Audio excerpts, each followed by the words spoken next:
Caste census को हम करवा के छोड़ेंगे। और हमने ये भी कहा था कि 50% की जो कैप है, जो आर्टिफिशियल दीवार लगा रखी है, उसको भी हम तोड़ के हटाएंगे। चाहे ओबीसीज हों, दलित्स हों, आदिवासी हों, उनकी देश में कितनी भागीदारी है। कास्ट सेंसस से एक प्रकार से पता लगेगा, बट कास्ट सेंसस से आगे जाना है। हम जानना चाहते हैं ये कब तक होगा। सिर्फ दबाव नहीं डाला है हमने, ये हमने ऑर्गेनाइज तरीके से बहुत गहराई से कैंपेन चलाया है। तेलंगाना एक मॉडल बना है कास्ट सेंसस के लिए।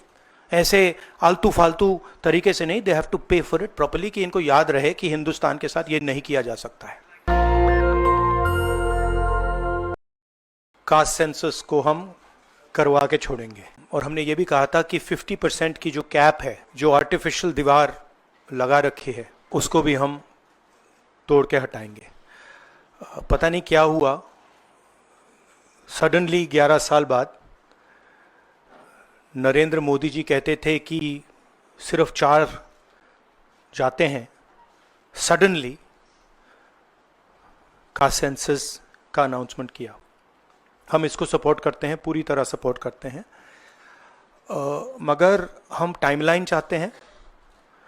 हम जानना चाहते हैं ये कब तक होगा।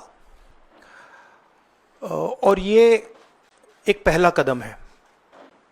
तेलंगाना एक मॉडल बना है कास्ट सेंसस के लिए, और वो ब्लूप्रिंट बन सकती है।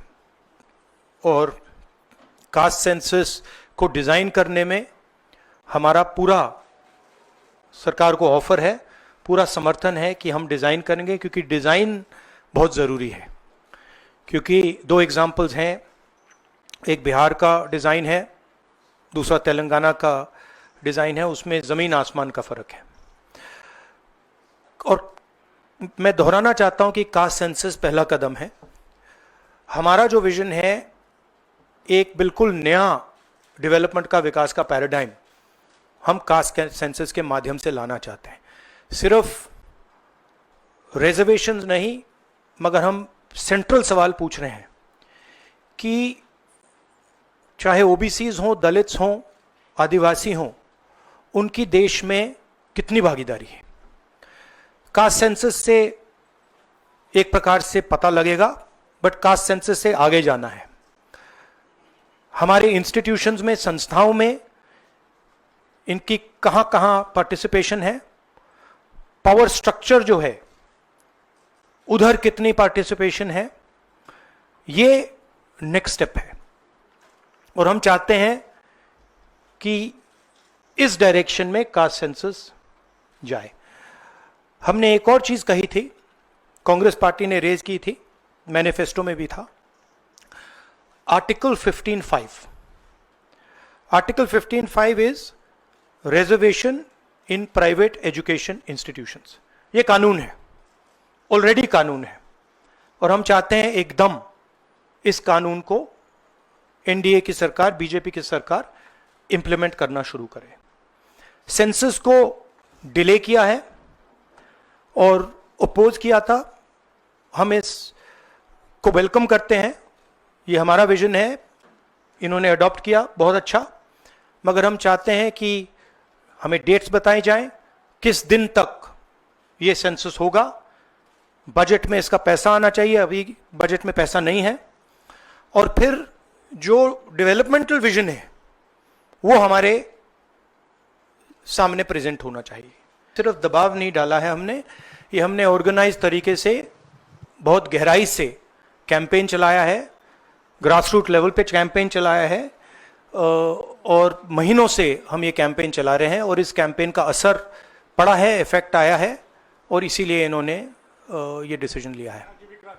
बट कास्ट सेंसस जो मैंने आपसे बोला, ये दरवाजा खोलने का तरीका है, उसके बाद रियल विकास का काम शुरू होगा। एक बार हमें इंफॉर्मेशन मिलेगी तो फिर हम उस इंफॉर्मेशन के बेसिस पे हम एक्शन ले पाएंगे। मैं आपको 2-3 उदाहरण देता हूं। तेलंगाना के कास्ट सेंसस में से इंफॉर्मेशन किस ग्रैन्युलैरिटी की आ रही है और किस टाइप की इंफॉर्मेशन आ रही है। तेलंगाना में जो कॉर्पोरेट स्ट्रक्चर है, CEOs, management team, senior management, ownership structure, उसमें आपको एक दलित नहीं मिलेगा, एक आदिवासी नहीं मिलेगा, एक पिछड़े वर्ग का व्यक्ति नहीं मिलेगा। मैं कह रहा हूं एक नहीं मिलेगा, मैं ये नहीं कह रहा हूं कि 1% नहीं मिलेगा, है ही नहीं। 90% of India is not represented there, first. Second, gig workers, जहां जिनके लिए हमने तेलंगाना में और अब कर्नाटक में हम कानून बना रहे हैं, अगर आप गिग वर्कर्स की लिस्ट देखें, जिसको मैं मॉडर्न स्लेवरी कहता हूं, उसमें आपको सिर्फ ओबीसी, दलित और आदिवासी मिलेंगे। तो ये दो स्ट्रीम्स बन रही हैं, एक स्ट्रीम मजदूरी की स्ट्रीम, गरीबी की स्ट्रीम, बेरोजगारी की स्ट्रीम, जिसमें दलित, आदिवासी, पिछड़ा वर्ग है, और दूसरी स्ट्रीम जिसमें एक छोटी सी एलीट पूरे के पूरे सिस्टम को कंट्रोल कर रही है, उसके ऊपर अदानी जी, अंबानी जी बैठे हैं। तो ये कास्ट सेंसस इस चीज को बदलने का फाउंडेशन है, पहला कदम है। मैं सिर्फ ये समझना चाहता हूं कि ये सेंसस कब होगा और ये किस प्रकार से सेंसस होगा, कौन से सवाल इसमें होंगे, क्योंकि आप कह सकते हो कि हमने सेंसस कर दिया और फिर रेलेवेंट सवाल आपने नहीं पूछे, तो फिर उसका कोई मतलब ही नहीं है। तो तेलंगाना में हमने बहुत गहराई से पब्लिक में जाकर कंसल्टेशन करके, लाखों लोगों से कंसल्टेशन करके हमने डिजाइन किया है। तो we want a people's census, we don't not want a bureaucrat census. जिन कम्युनिटीज की हम मदद करने की कोशिश कर रहे हैं, उनकी होल्ड ब्यूरोक्रेसी में है ही नहीं।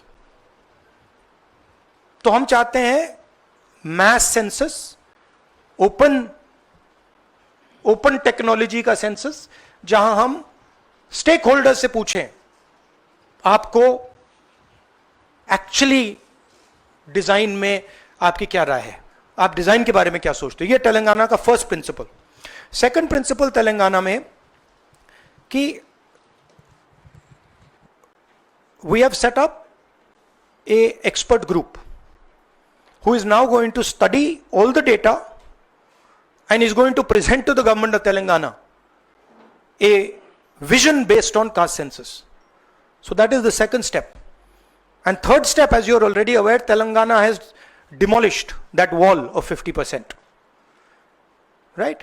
And also the 15.5, article 15.5 जो मैंने mention किया है, frankly बहुत ज़रूरी है, और आज ये शायद कास्ट सेंसस से भी ज़्यादा ज़रूरी है। मैं आज कानपुर गया और वहाँ पे जो टेररिज्म के विक्टिम थे उनसे मैंने बात की, परिवार से मैंने बात की। कोल्ड ब्लडेड तरीके से उनके बेटे को मारा गया है, बिना मर्सी के।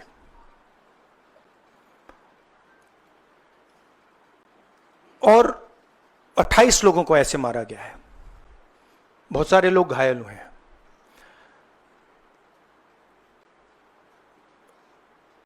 मैं इस पे कमेंट नहीं करना चाहता हूं ये कैसे हुआ, मैं सिर्फ ये कहना चाहता हूं कि जिन लोगों ने ये किया है, जो भी हैं, कहां भी हैं, they have to pay for this, and they have to pay for it properly, not in some half-hearted way, ऐसे आलतू फालतू तरीके से नहीं। they have to pay for it properly, कि इनको याद रहे कि हिंदुस्तान के साथ ये नहीं किया जा सकता है। हमने क्लियरली ऑपोजिशन की और सरकार की मीटिंग में क्लियर हमने लाइन दी है, यूनानिमस लाइन, कि जो हुआ है एक्सेप्टेबल नहीं है। और पूरा का पूरा ऑपोजिशन 100% सपोर्ट सरकार को देगा और दे रहा है। नरेंद्र मोदी को एक्शन लेना है। एकदम एक्शन लेना है और पूरा का पूरा विपक्ष उनके साथ खड़ा है। जिन लोगों ने यह किया है, दे हैव टू पे द प्राइस फॉर दिस। जो परिवार है, उन्होंने आप लोगों को मेरे थ्रू एक मैसेज दिया है। एक्चुअली प्रधानमंत्री जी को उन्होंने मुझे कहा कि आप प्रधानमंत्री जी को ये बताइए, तो मैं 28 जो हमारे शहीद हैं उनके साइड से प्रधानमंत्री को आपके माध्यम से मैसेज दे रहा हूं। प्रधानमंत्री जी, उन्होंने कहा है कि हमारे जो बच्चे हैं वो शहीद हुए हैं, हम चाहते हैं कि आप उनको शहीद का दर्जा दीजिए, रिस्पेक्ट दीजिए। दस्तक की आपसे गुजारिश है कि अगर इसको बचाना चाहते हैं तो नेशनल दस्तक को सब्सक्राइब करने के लिए रेड कलर के सब्सक्राइब बटन को दबाएं, फिर बेल आइकन की घंटी दबाएं। नेशनल दस्तक को बचाने के लिए बहुत जरूरी है कि हर खबर को शेयर करें, लाइक करें, कमेंट जरूर करें।